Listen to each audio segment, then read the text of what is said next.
周一長談深入時事話題，10月19號呢就係聯邦大選啦。喺大選之前，當你投下你神聖一票之前呢，我哋希望能夠多增加啲機會，能夠俾大家去多了解下每個政黨嘅政見同埋佢嘅政綱。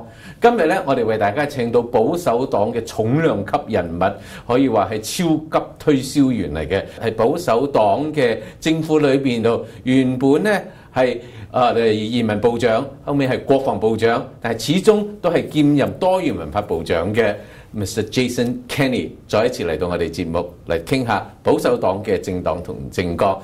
Mr. Jason Kenney, welcome back again. Thank you so much, BC. It's good to be back. Yeah, you have been traveling. I read the news every day about you. You've been traveling. You spend more time on the plane than on the land. Some people ask me where I really live, and I say sometimes an airplane.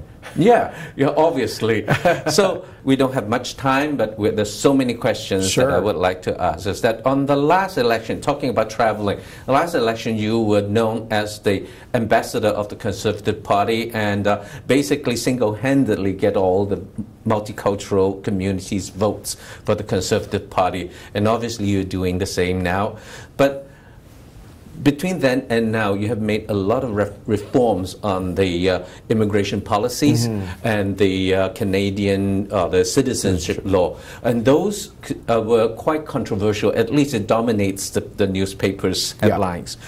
So when you visit this time after 4 years, do you feel you're being more receptive, or the community is more critical toward all these reforms? More receptive. But first let me say, BC, notwithstanding your kind words, I don't think I single-handedly won the support of most immigrants for the Conservative Party in the last election. I think more and more new Canadians are voting for their values, and they have conservative values.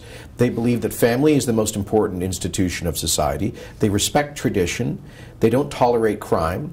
They believe in hard work, personal responsibility, low taxes, and so the values of the Chinese community correspond with the values of the Conservative Party. I think that's why we're winning. I think an overwhelming majority of the votes of Canadians of Chinese origin, both the Canadian-born Chinese, the Hong Kong and Taiwanese immigrants of the 70s and 80s, 90s, and the more recent mainland immigrants. Having said that, I have found, honestly, that the response to our immigration reforms is far, far more positive than I could ever have hoped for. You're right, some of these were controversial changes, but BC, what I've learned in 10 years of working very closely with the Chinese and other immigrant communities, that people are sophisticated. They understand that the immigration system was in many ways broken. When we came to government, there were over 800,000 people waiting for up to 7 or 8 years for decisions on their permanent residency applications as skilled workers, investor immigrants, parents and grandparents and others. Too many people were coming here being unemployed or underemployed, and there was too much abuse of our generosity, too much citizenship fraud, crooked immigration consultants exploiting people, fake immigration marriages, bogus refugee claims, human smuggling like those 2 big vessels 5 years ago from Thailand. So people realized that we needed to reform the system, and basically what I and our government tried to do was to close the back door of illegal immigration, of fake immigration marriages, crooked consultants, citizenship fraud, and so on, and widen the front door, clearing out the backlogs so that we can now bring qualified people to Canada within months rather than years. BC, my friends in the Liberal and New Democratic parties mischaracterize these reforms as being anti-immigrant. But the truth is that we have increased immigration to Canada by 20%. We welcomed to over 2.5 million new permanent residents to Canada since 2006, 1.6 million new Canadian citizens. This week we're talking about refugees. We've welcomed over 240,000 refugees as permanent residents, and these increases are visible for people coming from China. In the first 9 years of the previous Liberal government, 222,000 permanent residents came from China. In the first 9 years of our government, over 270,000 have come from China. And it's also clearly, the effect of the reforms is most obvious in the number of visitor visas being issued, temporary resident visas. Back in 2005, under the previous Liberal government, 102,000 visitor visas were issued to Chinese nationals to come to Canada. Last year, 360,000 were issued. So we have almost quadrupled the number of visitor visas being issued to visitors from China, and more Chinese citizens becoming Canadian as well.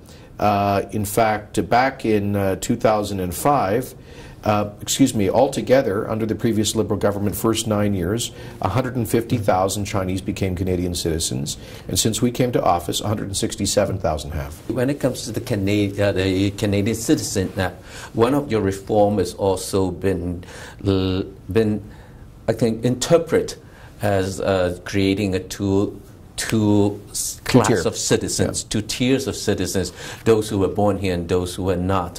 I know we have talked about this in our previous programs, but during this heat of debate and the campaign, how do you, in a very simple way, to clarify that? Very simply, this is not true.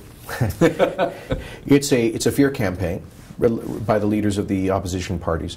What they are distorting is the provision in the new Citizenship Act. By the way, this new Citizenship Act is designed to ensure that people who become citizens are truly attached to Canada, that they actually live here, they're committed to the country, and that they're loyal to it. So one of the provisions of the bill is to allow for the revocation, the removal of citizenship from Canadians who are convicted of committing a serious violent act of terrorism or treason, such as committing acts of war against Canada. Let me give you an example. A young Canadian radicalized by this so-called Islamic State terrorist group went to Syria. He took out his Canadian passport, he put it in a jar of gasoline, he set it on fire, and then he shot it with a machine gun. Now, he is a member of an organization that is the Islamic State terror group, involved in a genocide against the Christians and other minorities of the Middle East, that has declared war on Canada, that has called on its members to kill any Canadian infidels, that inspired the attacks against 2 Canadian soldiers last October, that is beheading children, that is raping girls as young as the age of 8, and that is an illegal organization in Canada. I think we should, having destroyed his passport in a violent expression of his hatred for our country, I think it would be bizarre, BC, if we were to reissue him a new passport and welcome him back to Canada as a citizen of a country he's declaring war against. That's what Bill C-24 is designed to deal with. Aberrant, extreme cases like that of people who violently express their hatred for our country. As far as I'm concerned, they have renounced, they have repudiated their own citizenship through their actions. Now, we cannot repeal citizenship from people who only have Canadian citizenship, because that would make them stateless, and that's against international law. We can only do it to people who have dual or multiple nationalities.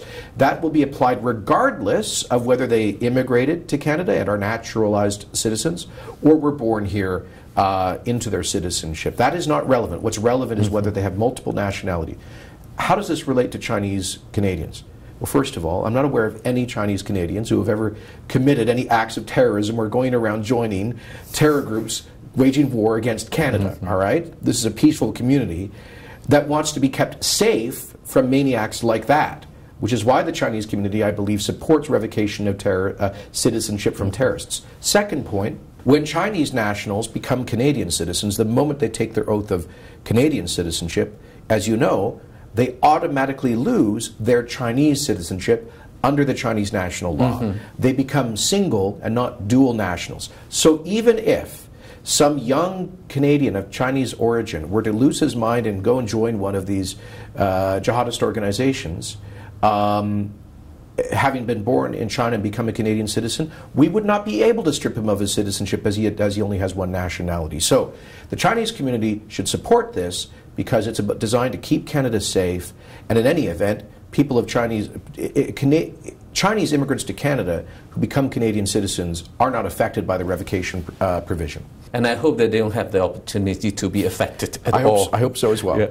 Well, my first question is actually going back and to conclude the subject is that, so during this time when you're traveling around the country, you don't feel any critical or resistance or to the contrary, became a big issue. I've done well over 200 of public events since this campaign started, meeting thousands and thousands of people in the Chinese and other immigrant communities, and honestly, I am surprised with how enthusiastically positive the support is for what we've done, cracking down on fraud, cleaning up and expanding legal immigration, expanding legitimate visitor visas, and all of that.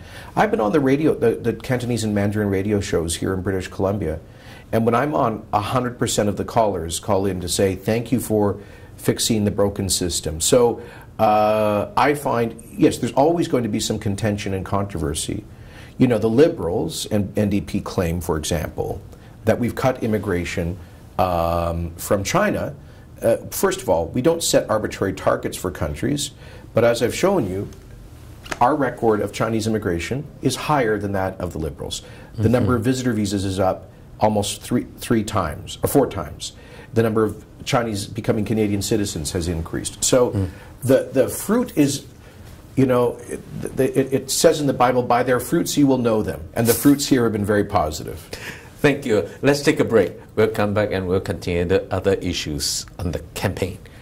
休息一陣，我哋陣間翻嚟繼續同我哋嘅國防部長 Jason Kenney 嚟傾下佢哋嘅政見。